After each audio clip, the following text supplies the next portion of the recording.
हम कथा सुनाते राम सकल गुण धाम की, हम कथा सुनाते राम सकल गुण धाम की।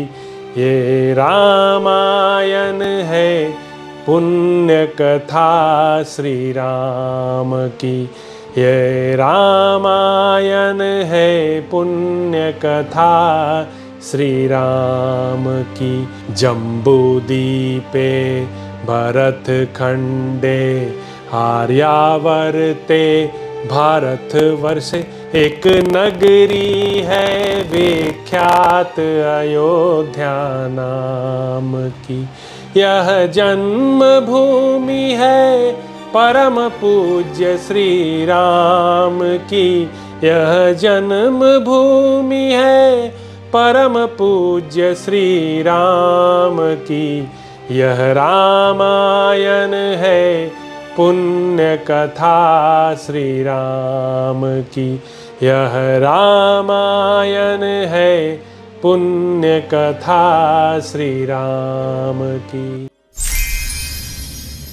श्रीमद् वाल्मीकि रामायण। श्री सीतारामचंद्राभ्या नमः। श्रीमद् वाल्मीकि रामायण उत्तरकांड। 11वां सर्ग। रावण का संदेश सुनकर पिता की आज्ञा से कुबेर का लंका को छोड़कर कैलाश पर जाना। लंका में रावण का राज्याभिषेक तथा राक्षसों का निवास। रावण आदि निशाचरों को वर प्राप्त हुआ है, यह जानकर सुमाली नामक राक्षस अपने अनुचरों सहित भय छोड़कर रसातल से निकला। साथ ही मारीच, प्रहस्त, विरूपाक्ष और महोदर, ये उस राक्षस के 4 मंत्री भी रसातल से ऊपर को उठे। वे सब के सब रोषावेश से भरे हुए थे। श्रेष्ठ राक्षसों से घिरा हुआ सुमाली अपने सचिवों के साथ दशग्रीव के पास गया और उसे छाती से लगाकर इस प्रकार बोला, वत्स, बड़े सौभाग्य की बात है कि तुमने त्रिभुवन श्रेष्ठ ब्रह्माजी से उत्तम वर प्राप्त किया, जिससे तुम्हें यह चिरकाल से चिंतित मनोरथ उपलब्ध हो गया। महाबाहो, जिसके कारण हम सब राक्षस लंका छोड़कर रसातल में चले गए थे, भगवान विष्णु से प्राप्त होने वाला हमारा यह महान भय दूर हो गया। हम सब लोग बार बार भगवान विष्णु के भय से पीड़ित होकर अपना घर छोड़ भाग निकले और सबके सब रसातल में प्रविष्ट हो गए। यह लंका नगरी, जिसमें तुम्हारे बुद्धिमान भाई धनाध्यक्ष कुबेर निवास करते हैं, हम लोगों की है। पहले इसमें राक्षस ही रहा करते थे। निष्पाप महाबाहो, यदि साम, दान अथवा बल प्रयोग के द्वारा भी पुनः लंका को वापस लिया जा सके तो हम लोगों का काम बन जाए। तात, तुम ही लंका के स्वामी होोगे, इसमें संशय नहीं है, क्योंकि तुमने इस राक्षसवंश का, जो रसातल में डूब गया था, उद्धार किया है। महाबली वीर, तुम ही हम सबके राजा होोगे। यह सुनकर दशग्रीव ने पास खड़े अपने मातामह से कहा, नाना जी, धनाध्यक्ष कुबेर हमारे बड़े भाई हैं, अतः उनके संबंध में आपको मुझसे ऐसी बात नहीं कहनी चाहिए। उस श्रेष्ठ राक्षसराज के द्वारा शांत भाव से ऐसा कोरा उत्तर पाकर सुमाली समझ गया कि रावण क्या करना चाहता है, इसलिए वह राक्षस चुप हो गया। फिर कुछ कहने का साहस न कर सका। तदंतर कुछ काल व्यतीत होने पर अपने स्थान पर निवास करते हुए दशग्रीव रावण से, जो सुमाली को पहले पूर्वोक्त उत्तर दे चुका था, निशाचर प्रहस्त ने विनयपूर्वक यह युक्तियुक्त बात कही, महाबाहु दशग्रीव, आपने अपने नाना से जो कुछ कहा है वैसा नहीं कहना चाहिए, क्योंकि वीरों में इस तरह भ्रातृभाव का निर्वाह होता नहीं देखा जाता। आप मेरी यह बात सुनिए। अदिति और दिति दोनों सगी बहनें हैं। ये दोनों ही प्रजापति कश्यप की परम सुंदरी पत्नियां हैं। अदिति ने देवताओं को जन्म दिया है, जो इस समय त्रिभुवन के स्वामी हैं, और दिति ने दैत्यों को उत्पन्न किया है। देवता और दैत्य दोनों ही महर्षि कश्यप के औरस पुत्र हैं। धर्मज्ञ वीर, पहले पर्वत, वन और समुद्रों सहित यह सारी पृथ्वी दैत्यों के ही अधिकार में थी, क्योंकि ये बड़े प्रभावशाली थे। किंतु सर्वशक्तिमान भगवान विष्णु ने युद्ध में दैत्यों को मारकर त्रिलोकी का यह अक्षय राज्य देवताओं के अधिकार में दे दिया। इस तरह का विपरीत आचरण केवल आप ही नहीं करेंगे, देवताओं और असुरों ने भी पहले इस नीति से काम लिया है। अतः आप मेरी बात मान लें। प्रहस्त के ऐसा कहने पर दशग्रीव का चित्त प्रसन्न हो गया। उसने सोच विचार कर कहा, बहुत अच्छा, तुम जैसा कहते हो वैसा ही करूंगा। तदंतर उसी दिन उसी हर्ष के साथ पराक्रमी दशग्रीव उन निशाचरों को साथ ले लंका के निकटवर्ती वन में गया। उस समय त्रिकूट पर्वत पर जाकर निशाचर दशग्रीव ठहर गया और बातचीत करने में प्रहस्त को उसने दूत बनाकर भेजा। वह बोला, प्रहस्त, तुम शीघ्र जाओ और मेरे कथनानुसार धन के स्वामी राक्षसराज कुबेर से शांतिपूर्वक यह बात कहो। राजन, यह लंकापुरी महामना राक्षसों की है जिसमें आप निवास कर रहे हैं। सौम्य, निष्पाप यक्षराज, यह आपके लिए उचित नहीं है। अतुल पराक्रमी धनेश्वर, यदि आप हमें यह लंकापुरी लौटा दें तो इससे हमें बड़ी प्रसन्नता होगी और आपके द्वारा धर्म का पालन हुआ समझा जाएगा। तब प्रहस्त कुबेर द्वारा सुरक्षित लंकापुरी में गया और उन वित्तपाल से बड़ी उदारतापूर्ण वाणी में बोला, उत्तम व्रत का पालन करने वाले, संपूर्ण शस्त्रधारियों में श्रेष्ठ, सर्वशास्त्र विशारद, महाबाहु, महाप्राज्ञ धनेश्वर, आपके भाई दशग्रीव ने मुझे आपके पास भेजा है। दशमुख रावण आपसे जो कुछ कहना चाहते हैं वह बता रहा हूं, आप मेरी बात सुनिए। विशालोचन वैश्रवण, यह रमणीय लंकापुरी पहले भयानक पराक्रमी सुमाली आदि राक्षसों के अधिकार में रही है। उन्होंने बहुत समय तक इसका उपभोग किया है। अतः वे दशग्रीव इस समय यह सूचित कर रहे हैं कि यह लंका जिनकी वस्तु है उन्हें लौटा दी जाए। तात, शांतिपूर्वक याचना करने वाले दशग्रीव को आप यह पुरी लौटा दें। प्रहस्त के मुख से यह बात सुनकर वाणी का मर्म समझने वालों में श्रेष्ठ भगवान वैश्रवण ने प्रहस्त को इस प्रकार उत्तर दिया, राक्षस, यह लंका पहले निशाचरों से सूनी थी। उस समय पिताजी ने मुझे इसमें रहने की आज्ञा दी और मैंने इसमें दान, मान आदि गुणों द्वारा प्रजाजनों को बसाया। दूत, तुम जाकर दशग्रीव से कहो, महाबाहो, यह पुरी तथा यह निष्कंटक राज्य जो कुछ भी मेरे पास है वह सब तुम्हारा भी है। तुम इसका उपभोग करो। मेरा राज्य तथा सारा धन तुमसे बंटा हुआ नहीं है। ऐसा कहकर धनाध्यक्ष कुबेर अपने पिता विश्रवा मुनि के पास चले गए। वहां पिता को प्रणाम करके उन्होंने रावण की जो इच्छा थी उसे इस प्रकार बताया, तात, आज दशग्रीव ने मेरे पास दूत भेजा और कहलाया है कि इस लंका नगरी में पहले राक्षस रहा करते थे, अतः इसे राक्षसों को लौटा दीजिए। सुव्रत, अब मुझे इस विषय में क्या करना चाहिए बताने की कृपा करें। उनके ऐसा कहने पर ब्रह्मर्षि मुनिवर विश्रवा हाथ जोड़कर खड़े हुए धनत कुबेर से बोले, बेटा, मेरी बात सुनो। महाबाहु दशग्रीव ने मेरे निकट भी यह बात कही थी।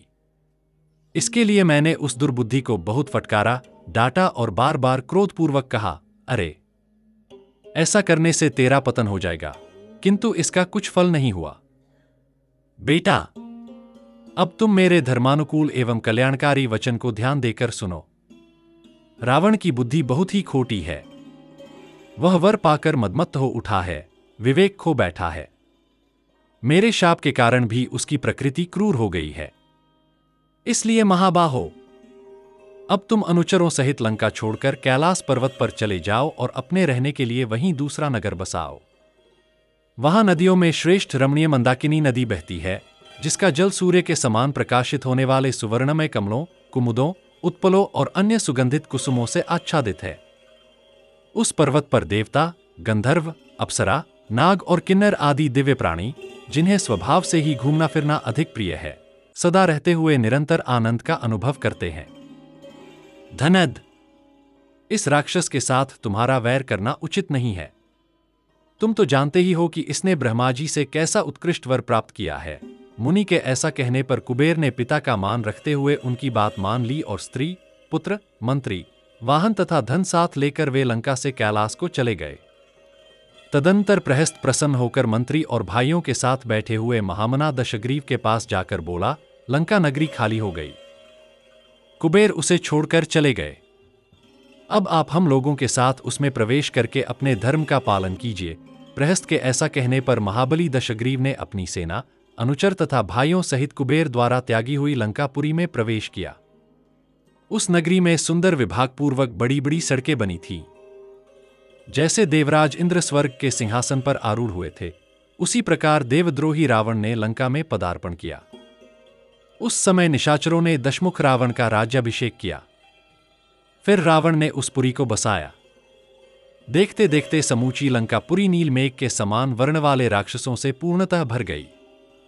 धन के स्वामी कुबेर ने पिता की आज्ञा का आदर देकर चंद्रमा के समान निर्मल कांति वाले कैलाश पर्वत पर शोभाशाली श्रेष्ठ भवनों से विभूषित अलकापुरी बसाई, ठीक वैसे ही जैसे देवराज इंद्र ने स्वर्गलोक में अमरावतीपुरी बसाई थी। 12वां सर्ग। शूर्पणखा तथा रावण आदि तीनों भाइयों का विवाह और मेघनाद का जन्म। अपना अभिषेक हो जाने पर जब राक्षसराज रावण भाइयों सहित लंकापुरी में रहने लगा, तब उसे अपनी बहन राक्षसी शूर्पणखा के विवाह की चिंता हुई। उस राक्षस ने दानवराज विद्युज्जन को, जो कालक का पुत्र था, अपनी बहन शूर्पणखा से विवाह कर दिया। बहन का विवाह कराकर राक्षस रावण एक दिन स्वयं शिकार खेलने के लिए वन में घूम रहा था। वहां उसने दिति के पुत्र मय को देखा। उसके साथ एक सुंदरी कन्या भी थी। उसे देखकर निशाचर दशग्रीव ने पूछा, आप कौन हैं जो मनुष्यों और पशुओं से रहित इस सूने वन में अकेले हैं? इस मृगनयनी कन्या के साथ आप यहां किस उद्देश्य से निवास करते हैं? इस प्रकार पूछने पर मैंने उत्तर दिया, सुनो, मैं अपना सारा वृत्तांत तुम्हें यथार्थ रूप से बता रहा हूं। तात, तुमने पहले कभी सुना होगा, स्वर्ग में हेमा नामक प्रसिद्ध अप्सरा रहती है। उसे देवताओं ने उसी प्रकार मुझे अर्पित किया था, जैसे पुलोम दानव की कन्या शची देवराज इंद्र को दी गई थी। मैं उसी में आसक्त होकर 1 सहस्र वर्षों तक उसके साथ रहा। एक दिन वह देवताओं के कार्य से स्वर्गलोक चली गई। तब से 14 वर्ष बीत गए। मैंने उस हेमा के लिए माया से एक नगर का निर्माण किया था, जो संपूर्णतः सोने का बना है। हीरे और नीलम के संयोग से वह विचित्र शोभा धारण करता है। उसी में मैं अब तक उसके वियोग से अत्यंत दुखी एवं दीन होकर रहता था। उसी नगर से इस कन्या को लेकर मैं यहां आया हूं। राजन, यह मेरी पुत्री है, जो हेमा के गर्भ में ही पली और उससे उत्पन्न होकर मेरे द्वारा पालित हुई। इसके साथ मैं इसके योग्य पति की खोज करने के लिए आया हूं। मान की अभिलाषा रखने वाले प्रायः सभी लोगों के लिए कन्या का पिता होना कष्टकारक होता है, क्योंकि इसके लिए पिता को दूसरों के सामने झुकना पड़ता है। कन्या सदा 2 कुलों को संशय में डालती है। तात, मेरी इस भार्या हेमा के गर्भ से 2 पुत्र भी हुए हैं, जिनमें प्रथम पुत्र का नाम मायावी और दूसरे का दुंदुभी है। तात, तुमने पूछा था, इसलिए मैंने इस तरह अपनी सारी बातें तुम्हें यथार्थ रूप से बता दी। अब मैं यह जानना चाहता हूं कि तुम कौन हो। यह मुझे किस तरह ज्ञात हो सकेगा? मयासुर के इस प्रकार कहने पर राक्षस रावण विनीत भाव से बोला, मैं पुलस्त्य के पुत्र विश्रवा का बेटा हूं। मेरा नाम दशग्रीव है। मैं जिन विश्रवा मुनि से उत्पन्न हुआ हूं, वे ब्रह्माजी से 3री पीढ़ी में पैदा हुए हैं। राक्षसराज के ऐसा कहने पर दानवमय महर्षि विश्रवा के उस पुत्र का परिचय पाकर बहुत प्रसन्न हुआ और उसने वहां अपनी पुत्री का विवाह कर देने की इच्छा प्रकट की। इसके बाद दैत्यराज मैं अपनी पुत्री का हाथ रावण के हाथ में देकर हंसता हुआ बोला, राजन, यह मेरी पुत्री है, जिसे हेमा अप्सरा ने अपने गर्भ में धारण किया था। इसका नाम मंदोदरी है। इसे तुम अपनी पत्नी के रूप में स्वीकार करो। तब दशग्रीव ने बहुत अच्छा कहकर मयासुर की बात मान ली। फिर वहां उसने अग्नि प्रज्वलित करके मंदोदरी का पाणी ग्रहण किया। यद्यपि तपोधन विश्रवा से रावण को जो क्रूर प्रकृति होने का शाप मिला था, उसे मयासुर जानता था, तथापि रावण को ब्रह्माजी के कुल का बालक समझकर उसने अपनी कन्या दे दी। साथ ही उत्कृष्ट तपस्या से प्राप्त हुई एक परम अद्भुत अमोघ शक्ति भी प्रदान की, जिसके द्वारा रावण ने लक्ष्मण को घायल किया था। इस प्रकार विवाह करके प्रभावशाली लंकेश्वर रावण लंकापुरी में गया और अपने दोनों भाइयों के लिए भी 2 भार्याएं विवाह कराकर लाया। विरोचन कुमार बलिकी की पुत्री वज्रज्वाला को रावण ने कुंभकर्ण की पत्नी बनाया। गंधर्वराज महात्मा शैलूष की कन्या सरमा, जो धर्म के तत्व को जानने वाली थी, विभीषण ने अपनी पत्नी के रूप में ग्रहण की।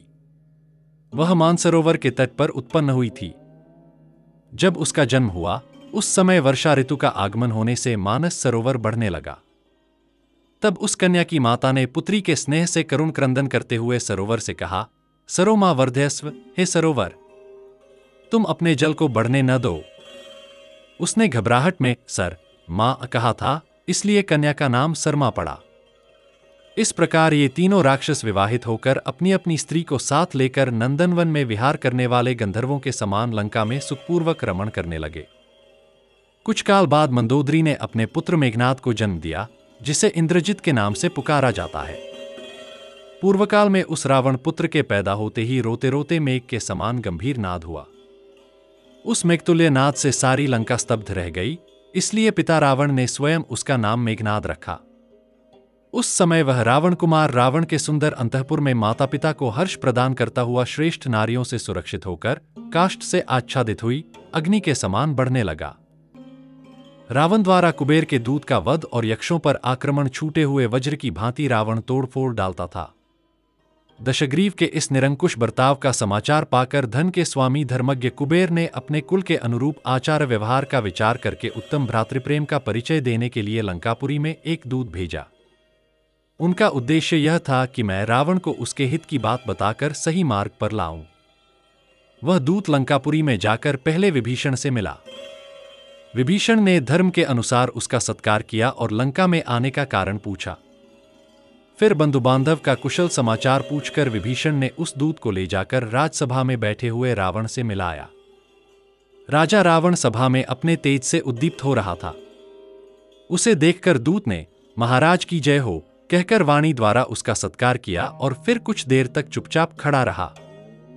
तत्पश्चात उत्तम बिछौने से सुशोभित एक श्रेष्ठ पलंग पर बैठे दशग्रीव से उस दूत ने कहा, वीर महाराज, आपके भाई धनाध्यक्ष कुबेर ने आपके पास जो संदेश भेजा है वह माता पिता दोनों के कुल तथा सदाचार के अनुरूप है।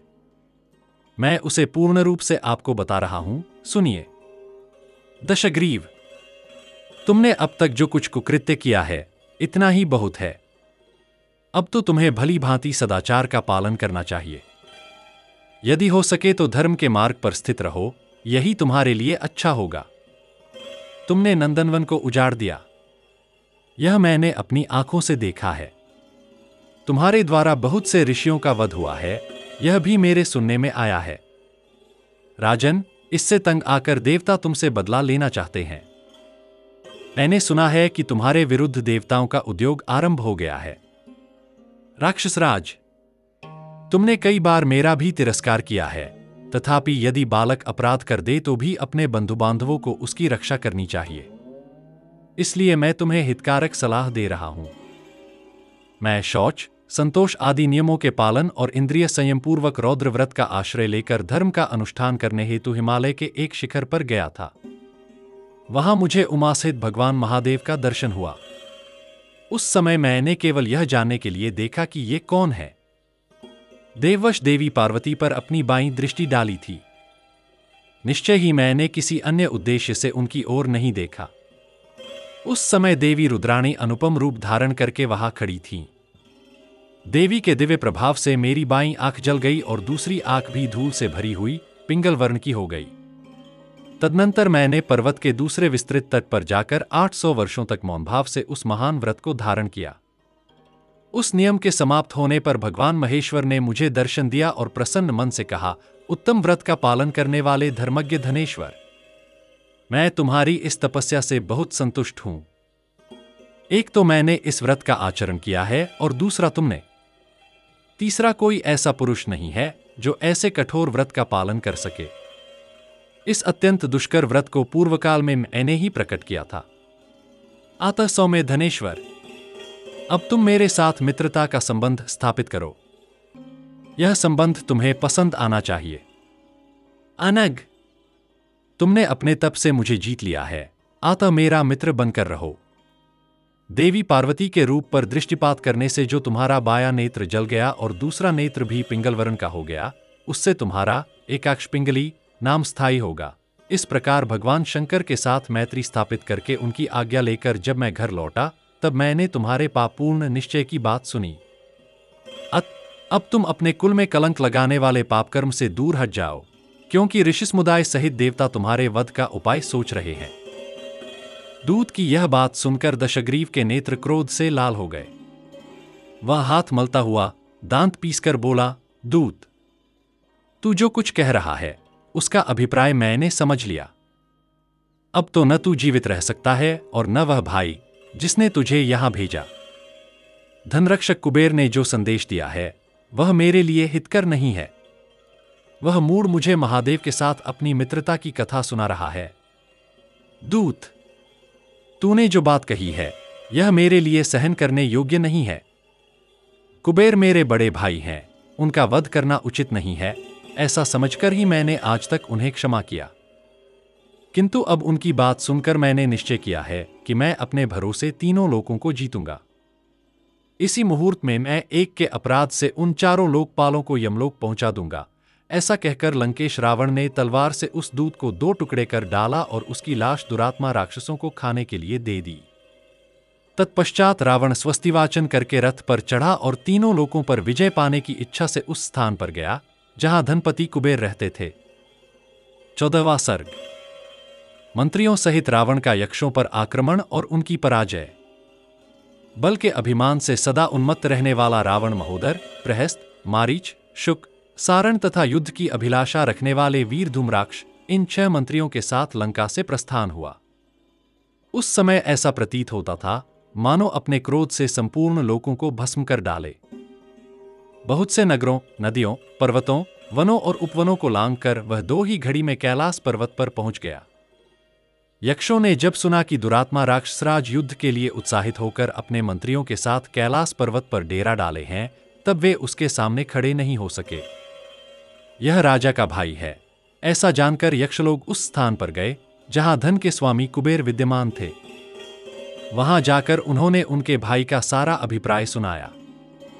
तब कुबेर ने युद्ध के लिए यक्षों को आज्ञा दी। यक्ष बड़े हर्ष से चल पड़े। उस समय यक्षराज की सेनाएं समुद्र के समान क्षुब्ध हो उठीं। उनके वेग से पर्वत हिलता सा प्रतीत हुआ। तदनंतर यक्षों और राक्षसों में घमासान युद्ध छिड़ गया। वहां रावण के सचिव व्यथित हो उठे। अपनी सेनाओं की वैसी दुर्दशा देख निशाचर दशग्रीव बार बार सिंहनाद करके रोषपूर्वक यक्षों की ओर दौड़ा। राक्षसराज के जो सचिव थे वे बड़े भयंकर पराक्रमी थे। उनमें से प्रत्येक सचिव 1000 यक्षों से युद्ध करने लगा। उस समय यक्ष जल की धारा गिराने वाले मेघों के समान गदाओं, मूसलों, तलवारों, शक्तियों और तोमरों की वर्षा करने लगे। उनकी चोट सहते हुए दशग्रीव शत्रु सैन्य में घुसा। ठीक है। 14वां सर्ग। यक्षों और रावण का महास्मर। उस पर इतनी मार पड़ने लगी कि उसे दम मारने की भी फुर्सत नहीं मिली। यक्षों ने उसका वेग रोक दिया। यक्षों के शस्त्रों से आहत होने पर भी उसने अपने मन में दुख नहीं माना, ठीक उसी तरह जैसे मेघ द्वारा बरसाई हुई सैकड़ों जलधाराओं से अभिषिक्त होने पर भी पर्यंत विचलित नहीं होता है। उस महाकाय निशाचर ने कालदंड के समान भयंकर गदा उठाकर यक्षों की सेनाओं में प्रवेश किया और उन्हें यमलोक पहुंचाना आरंभ कर दिया। वायु से प्रज्वलित हुई अग्नि के समान रावण ने तिनकों के समान फैली और सूखी लकड़ी की भांति आकुल होकर यक्षों की सेनाओं को जलाना आरंभ किया। जैसे हवा बादलों को उड़ा देती है, उसी तरह महोदर और शुक आदि महामंत्रियों ने वहां यक्षों का संहार कर डाला। अब वे थोड़ी ही संख्या में बचे थे। कितने ही यक्ष शस्त्रों के आघात से अंग भंग हो जाने के कारण सम्रांगण में धराशायी हो गए। कितने ही रणभूमि में कुपित होकर अपने तीखे दांतों से ओठ दबाए हुए थे। कोई थककर एक दूसरे से लिपट गए। उनके अस्त्र शस्त्र गिर गए और वे सम्रांगण में उसी तरह शिथिल होकर गिरे जैसे जल के वेग से नदी के किनारे टूट पड़ते हैं। मरमर कर स्वर्ग में जाते, जूझते और दौड़ते हुए यक्षों और आकाश में खड़े होकर युद्ध देखने वाले ऋषिसमूहों की संख्या इतनी बढ़ गई थी कि आकाश में उनके लिए जगह नहीं थी। महाबाहु धनाध्यक्ष ने उन यक्षों को भागते देखा और दूसरे महाबली यक्षराजों को युद्ध के लिए भेजा। इसी बीच कुबेर का भेजा हुआ संयोतकंटक नामक यक्ष वहां आ पहुंचा। उसके साथ बहुत सी सेना और सवारियां थीं। उसने आते ही भगवान विष्णु की भांति चक्र से रणभूमि में मारीच पर प्रहार किया। उससे घायल होकर वह राक्षस कैलाश से नीचे पृथ्वी पर उसी तरह गिर पड़ा जैसे पुण्यक्षीण होने पर स्वर्गवासी वहां से भूतल पर गिर पड़ा हो। 2 घड़ी बाद होश में आने पर निशाचर मारीच विश्राम करके लौट आया और उस यक्ष के साथ युद्ध करने लगा। तब वह यक्ष भाग खड़ा हुआ। तदनंतर रावण ने कुबेरपुरी के फाटक में प्रवेश किया, जिसके प्रत्येक अंग में सुवर्ण जड़ा हुआ था और जो नीलम और चांदी से भी विभूषित था। वहां द्वारपालों का पहरा रहता था। वह फाटक ही सीमा थी। उससे आगे दूसरे लोग नहीं जा सकते थे। जब निशाचर दशग्रीव फाटक के भीतर प्रवेश करने लगा, तब सूर्यभानु नामक द्वारपाल ने उसे रोका। जब यक्ष ने रोकने पर भी वह निशाचर न रुका और भीतर प्रविष्ट हो गया, तब द्वारपाल ने फाटक में लगे खंभे को उखाड़कर उसे दशग्रीव के ऊपर दे मारा। उसके शरीर से रक्त की धारा बहने लगी, मानो किसी पर्वत से गेरुमिश्रित जल का झरना गिर रहा हो। पर्वत शिखर के समान प्रतीत होने वाले उस खंभे की चोट खाकर भी वीर दशग्रीव को कोई क्षति नहीं हुई। वह ब्रह्माजी के वरदान के प्रभाव से उस यक्ष द्वारा मारा नहीं जा सका। तब उसने भी वही खंभ उठाकर यक्ष पर प्रहार किया, जिससे यक्ष का शरीर चूर चूर हो गया। फिर उसकी शक्ल नहीं दिखाई दी। उस राक्षस का यह पराक्रम देखकर सभी यक्ष भाग गए। कोई नदियों में कूद पड़े और कोई भय से पीड़ित होकर गुफाओं में घुस गए। सभी ने अपने हथियार त्याग दिए थे। सभी थक गए थे और उनके मुखों की कांति फीकी पड़ गई थी। 15वां सर्ग। माणिभद्र और कुबेर की पराजय, रावण द्वारा पुष्पक विमान का अपहरण। धनाध्यक्ष ने देखा कि हजारों यक्ष प्रवर भयभीत होकर भाग रहे हैं।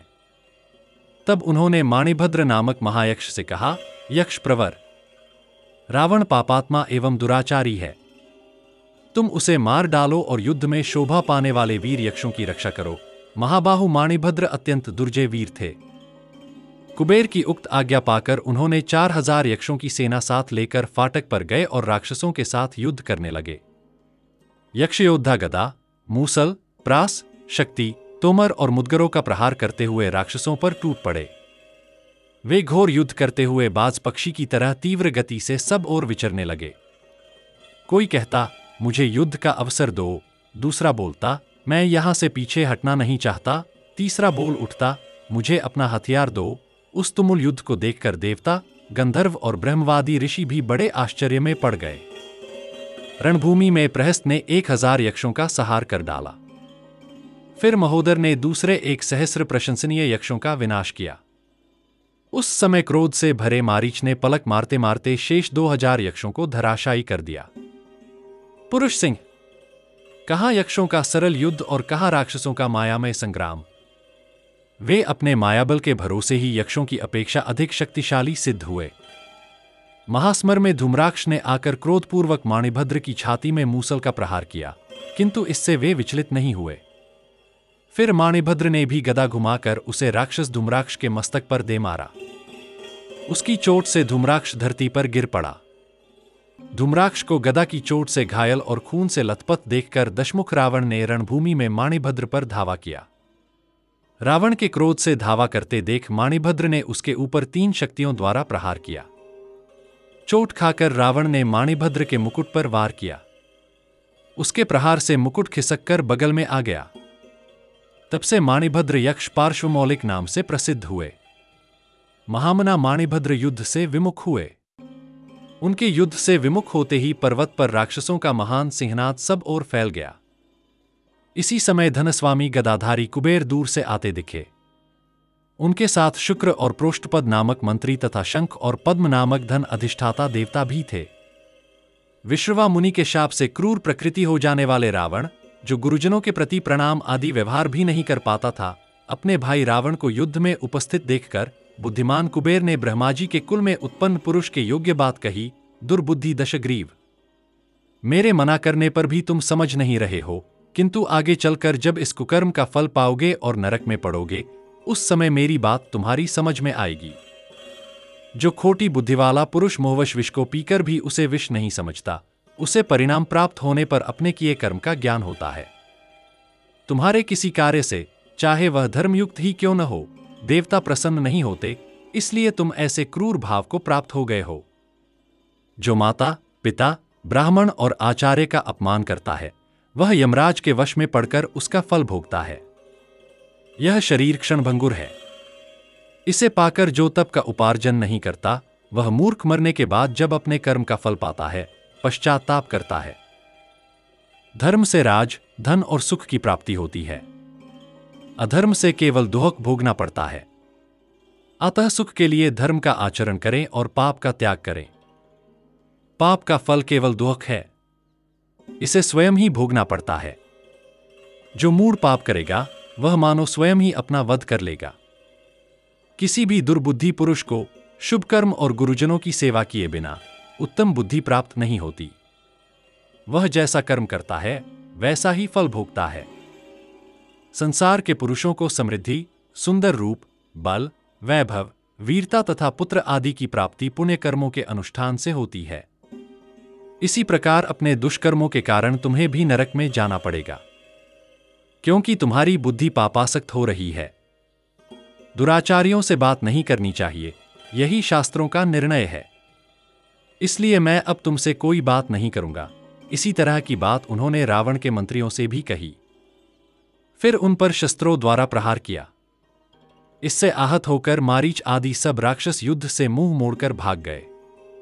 तदनंतर महामना यक्षराज कुबेर ने अपनी गदा से रावण के मस्तक पर प्रहार किया। इससे आहत होकर भी वह अपने स्थान से विचलित नहीं हुआ। तत्पश्चात दोनों यक्ष और राक्षस, कुबेर और रावण, महास्मर में एक दूसरे पर प्रहार करने लगे, परंतु दोनों में से कोई न घबराया न थका। कुबेर ने रावण पर आग्नेयास्त्र का प्रयोग किया, परंतु राक्षसराज ने वारुणास्त्र के द्वारा उसे शांत कर दिया।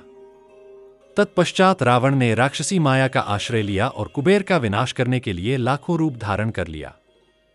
उस समय दशमुख रावण बाघ, सुअर, मेघ, पर्वत, समुद्र, वृक्ष, यक्ष और दैत्य सभी रूपों में दिखाई देने लगा। 15वां सर्ग। रावण द्वारा पुष्पक विमान का अधिकार और नंदीश्वर का शाप। इस प्रकार रावण बहुत से रूप प्रकट करता था। वे रूप ही दिखाई देते थे, वह स्वयं दृष्टिगोचर नहीं होता था।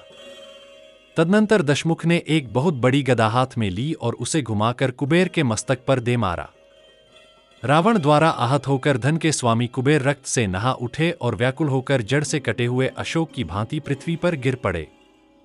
तत्पश्चात पद्म आदि निधियों के अधिष्ठाता देवताओं ने उन्हें घेर कर उठा लिया और नंदनवन में ले जाकर चेत किया। इस प्रकार कुबेर को जीतकर राक्षसराज रावण अपने मन में बहुत प्रसन्न हुआ और अपनी विजय के चिन्ह के रूप में उसने उनका पुष्पक विमान अपने अधिकार में कर लिया। उस विमान में सोने के खंभे और वैदूर्यमणि के फाटक लगे थे। वह सब ओर से मोतियों की जाली से ढका हुआ था। इसके भीतर ऐसे वृक्ष लगे थे जो सभी ऋतुओं में फल देने वाले थे। उसका वेग मन के समान तीव्र था। वह अपने ऊपर बैठे लोगों की इच्छा के अनुसार कहीं भी जा सकता था और चालक जैसा चाहे वैसा छोटा या बड़ा रूप धारण कर लेता था। उस आकाशचारी विमान में मणि और सुवर्ण की सीढ़ियां तथा तपाए हुए सोने की वेदियां बनी थीं। वह देवताओं का ही वाहन था और टूटने फूटने वाला नहीं था। सदा देखने में सुंदर और चित्त को प्रसन्न करने वाला था। इसके भीतर अनेक प्रकार के आश्चर्यजनक चित्र थे। दीवारों पर तरह तरह के बेलबूटे बने थे, जिनसे उसकी विचित्र शोभा होती थी। ब्रह्मा, विश्वकर्मा ने इसका निर्माण किया था। वह सब प्रकार की मनोवांछित वस्तुओं से संपन्न, मनोहर और परम उत्तम था। न अधिक ठंडा था और न अधिक गर्म, सभी ऋतुओं में आराम पहुंचाने वाला तथा मंगलकारी था। अपने पराक्रम से जीते हुए उस इच्छानुसार चलने वाले विमान पर आरूढ़ होकर अत्यंत खोटी बुद्धि वाला राजा रावण अहंकार से ऐसा मानने लगा कि उसने तीनों लोकों को जीत लिया। इस प्रकार वैश्रवणदेव को पराजित करके वह कैलाश से नीचे उतरा। निर्मल किरीट और हार से विभूषित वह प्रतापी निशाचर अपने तेज से उस महान विजय को पाकर उस उत्तम विमान पर आरूढ़ होकर यज्ञमंडप में प्रज्वलित होने वाले अग्निदेव की भांति शोभा पाने लगा। 16वां सर्ग। नंदीश्वर का रावण को शाप। अपने भाई कुबेर को जीतकर राक्षसराज दशग्रीव श्रवण नामक विशाल सरकंडों के वन में गया, जहां महासेन कार्तिकेय की उत्पत्ति हुई थी। वहां पहुंचकर दशग्रीव ने सुवर्णमय कांति से युक्त उस विशाल श्रवण सरकंडों के जंगल को देखा, जो किरण समूहों से व्याप्त होने के कारण सूर्यदेव के समान प्रकाशित हो रहा था। उसके पास ही एक पर्वत था, जिसकी वनस्थली बड़ी रमणीय थी। जब वह उस पर चढ़ने लगा, तब देखा कि पुष्पक विमान की गति रुक गई। राक्षसराज अपने मंत्रियों के साथ मिलकर विचार करने लगा, क्या कारण है कि यह पुष्पक विमान रुक गया? यह तो स्वामी की इच्छा के अनुसार चलने वाला बनाया गया है, फिर आगे क्यों नहीं बढ़ता? संभव है इस पर्वत के ऊपर कोई रहता हो, उसी का यह प्रभाव हो सकता है। तब बुद्धिकुशल मारीच ने कहा, राजन, यह पुष्पक विमान बिना कारण ही नहीं रुका। इसमें कुछ न कुछ कारण अवश्य है। अथवा यह पुष्पक विमान कुबेर के सिवा किसी और का वाहन नहीं हो सकता, इसलिए यह रुक गया है। इसी बीच भगवान शंकर के पार्षद नंदीश्वर रावण के पास पहुंचे। वे बड़े विकराल, नाटे कद के और विकट रूप वाले थे। उनके अंग काले एवं पिंगल वर्ण के थे। उनका मस्तक मुंडित और भुजाएं छोटी थीं। नंदी ने निःशंक होकर दशग्रीव से कहा, दशग्रीव, लौट जाओ। इस पर्वत पर भगवान शंकर क्रीड़ा करते हैं। यहां सुपर्ण, नाग, यक्ष, देवता, गंधर्व और राक्षस सभी प्राणियों का आना जाना बंद है। नंदी की यह बात सुनकर दशग्रीव कुपित हो उठा। उसके कानों के कुंडल हिलने लगे, आंखें रोष से लाल हो गईं। उसने पुष्पक से उतरकर कहा, कौन है यह शंकर? वहां पहुंचकर उसने देखा कि भगवान शंकर थोड़ी ही दूरी पर चमचमाते शूल हाथ में लिए खड़े हैं। उनका मुंह वानर के समान था। निशाचर ने उनका तिरस्कार किया और सजल जलधर के समान ठहाका मारकर हंसने लगा। भगवान नंदी कुपित होकर दशमुख से बोले, दशानन, तुमने वानर रूप में मुझे देखकर मेरी अवहेलना की है और भयानक अट्टहास किया है। अतः तुम्हारे कुल का विनाश करने के लिए मेरे समान पराक्रम, रूप और तेज से संपन्न वानर उत्पन्न होंगे। नख और दांत ही उन वानरों के अस्त्र होंगे तथा मन के समान उनका तीव्र वेग होगा। वे युद्ध के लिए उन्मत्त रहेंगे और अतिशय बलशाली होंगे। वे चलते फिरते पर्वतों के समान जान पड़ेंगे। वे एकत्र होकर मंत्री और पुत्रों सहित तुम्हारे प्रबल अभिमान और विशालकाय होने के गर्व को चूर चूर कर देंगे। ओ निशाचर, मैं तुम्हें अभी मार डालने की शक्ति रखता हूं, तथापि तुम्हें मारना नहीं है, क्योंकि अपने कुत्सित कर्मों द्वारा तुम पहले से ही मारे जा चुके हो। महामना भगवान नंदी की यह बात सुनकर देवताओं की दुंदुभियां बज उठीं और आकाश से फूलों की वर्षा होने लगी। परंतु महाबली दशानन ने उस समय नंदी के वचनों की कोई परवाह नहीं की। वह पर्वत के निकट जाकर बोला, जिस कारण यात्रा करते समय मेरे पुष्पक विमान की गति रुक गई, उस पर्वत को जड़ से उखाड़ फेंकता हूं, श्री राम। ऐसा कहकर दशग्रीव ने पर्वत के निचले भाग में अपनी भुजाएं लगाईं और उसे शीघ्र उठाने का प्रयत्न किया। पर्वत हिलने लगा। पर्वत के हिलने से भगवान शंकर के सारे गण कांप उठे। पार्वती देवी भी विचलित होकर भगवान शंकर से लिपट गईं। तब देवताओं में श्रेष्ठ पापहारी महादेव ने उस पर्वत को अपने पैर के अंगूठे से दबा दिया।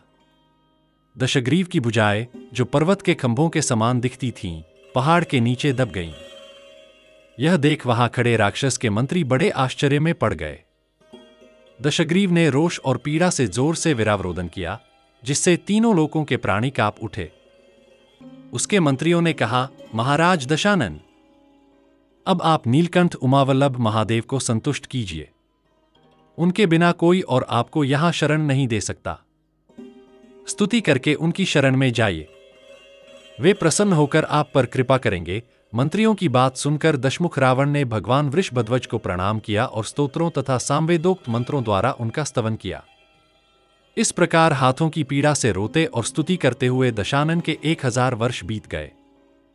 तत्पश्चात पर्वत के शिखर पर स्थित भगवान महादेव प्रसन्न हुए। उन्होंने दशग्रीव की भुजाओं को संकट से मुक्त किया और कहा, दशानन, तुम वीर हो। तुम्हारे पराक्रम से मैं प्रसन्न हूं। तुमने पर्वत से दब जाने के कारण जो भयानक आर्तनाद किया था, उससे तीनों लोकों के प्राणी भयभीत हुए थे। इसलिए राक्षसराज, अब तुम रावण के नाम से प्रसिद्ध होगे। देवता, मनुष्य, यक्ष तथा अन्य सभी प्राणी तुझ दशग्रीव को रावण कहेंगे। पुलस्त्य नंदन, अब तुम जिस मार्ग से चाहो बेखटके जा सकते हो। मैं भी तुम्हें जाने की आज्ञा देता हूं। भगवान शंकर के ऐसा कहने पर रावण बोला, महादेव, यदि आप प्रसन्न हैं तो वर दीजिए। मैं आपसे वर की याचना करता हूं। मैंने देवता, गंधर्व, दानव, राक्षस, गुह्यक, नाग तथा अन्य महाबलशाली प्राणियों से अवध्य होने का वर प्राप्त किया है। देव, मनुष्यों को तो मैं गिनता ही नहीं। मेरी मान्यता के अनुसार उनकी शक्ति बहुत थोड़ी है। त्रिपुरांतक, मुझे ब्रह्माजी द्वारा दीर्घ आयु भी प्राप्त हुई है।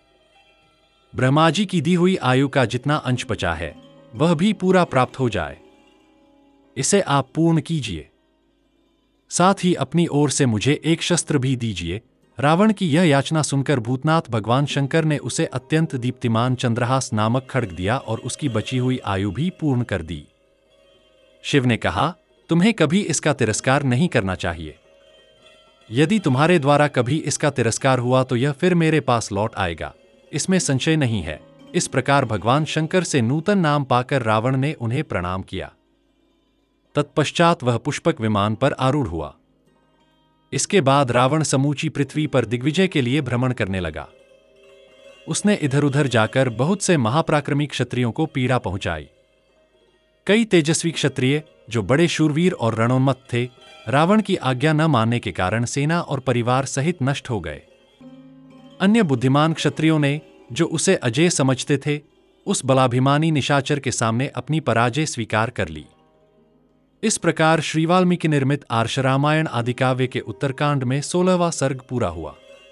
सकल गुण धाम की हम कथा सुनाते, राम सकल गुण धाम की ये रामायण है, पुण्य कथा श्री राम की ये रामायण है, पुण्य कथा श्री राम की। जम्बूदीपे भरत खंडे आर्यावर्ते, भारत वर्षे एक नगरी है, विख्यात अयोध्या नाम की।